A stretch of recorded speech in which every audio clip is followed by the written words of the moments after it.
अस्सलामुअलैकुम प्यारे बच्चों, आज का हमारा ईडियम है the best of both world's. ठीक है, तो the best of both world's बहुत प्यारा सा एक ईडियम है। इसको आप अपनी लैंग्वेज में यूज़ करना शुरू कर सकते हो।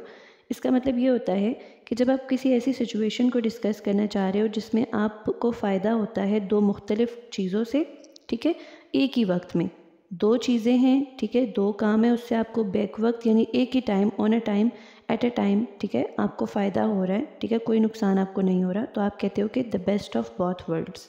ठीक है, जैसे फॉर एग्जांपल आप सोचो कि आपकी एक दोस्त है, ठीक है, वो आपको पढ़ाती भी है और वो आपकी बेस्ट फ्रेंड भी है। तो आपकी फ्रेंडशिप का और आपकी जो एज अ ट्यूटर दो काम है वो उससे हो रहे हैं, तो आप कहते हैं कि she is like a best of both world's for me.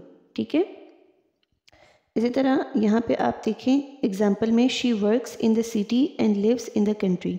ठीक है, तो वो सिटी में रहती है और काम भी करती है, हैं, she works in the city and lives in the country.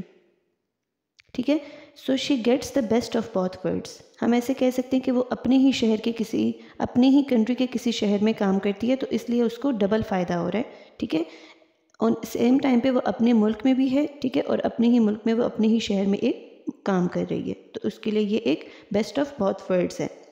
They want the best of both world's, sport and luxury in one car. ठीक है, उसको एट अ टाइम दोनों एडवांटेजेस चाहिए अपनी कार में, स्पोर्ट की भी और लग्जरी की भी। तो हमने इसको ऐसे मेंशन किया कि they want the best of both world's, luxury and sport in one car.